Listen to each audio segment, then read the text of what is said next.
सुप्रभात छात्रों। आज का टॉपिक है संकल्प सिद्धिदायक। संकल्प सफलता देने वाला होता है। जो भी हमारा संकल्प होगा वो हमें क्या देगा? सफलता देगा। तो देखिए कोष्टक में लाइन लिखी हुई है, पार्वती शिवम पति रूपेण आवांछत एतदर्थम सा तपस्यां कर्तुम ऐच्छत सा स्वेकीयं मनोरथम मात्रे न्यवेद्यत तत् श्रुत्वा माता मेना चिंताकुला अभवत। तो देखिए छात्रों, पार्वती शिव भगवान शिव को पति के रूप में चाहती थी। पार्वती शिव भगवान शिव को पति के रूप में चाहती थी। पार्वती शिवम पति रूपेण अवांछत, पार्वती भगवान शिव को पति के रूप में चाहती थी। अवांछत यानी चाहना। एतदर्थ इसके अर्थ के लिए, तपस्याम कृतुम ऐच्छत उसने तपस्या शुरू की। सा स्वेकीयं मनोरथम मात्र निवेदत उसने अपने मन की इच्छा को माता से निवेदन किया। मात्रे का मतलब माता से, निवेदत या निवेदन किया।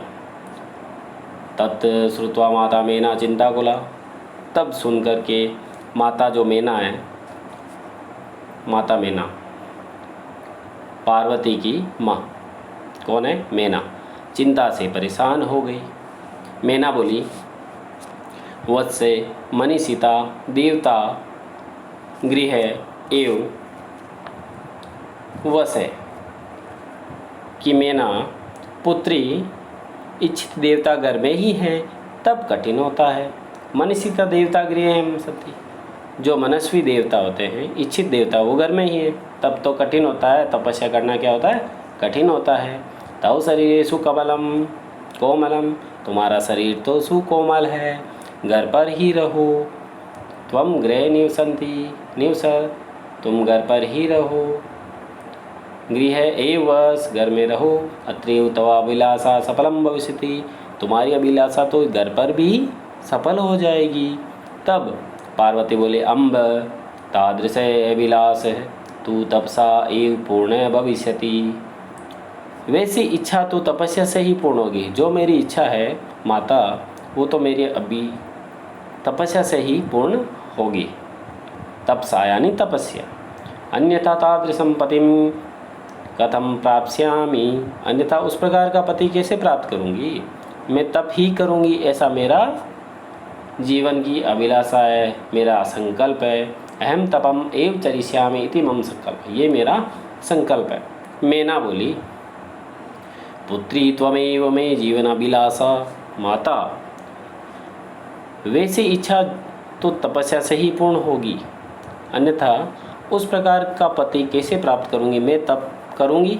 तो मेना क्या बोली, पुत्री तुम ही मेरी जीवन की अभिलाषा हो।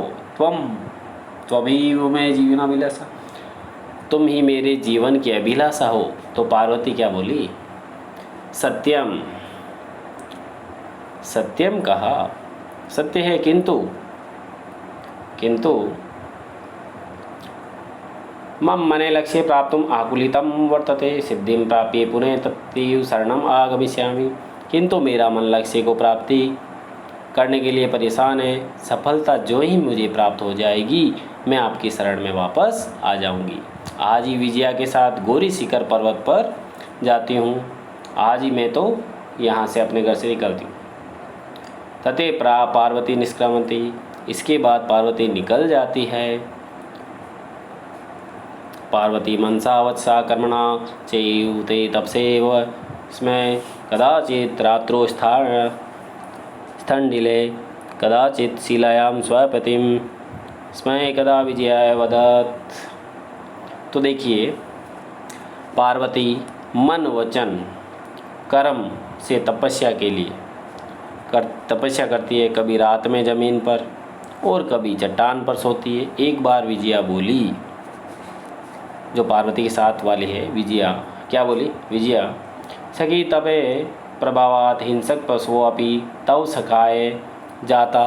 हे सखी, तपस्या के प्रभाव से हिंसक पशु भी तुम्हारे मित्र जैसे हो गए हैं, तुम्हारे मित्र हो गए हिंसक पशु भी। पंचाग्नि व्रतमपि त्वम अतप पुनरपीतौ अभिलाषः न पूर्ण अभवत्।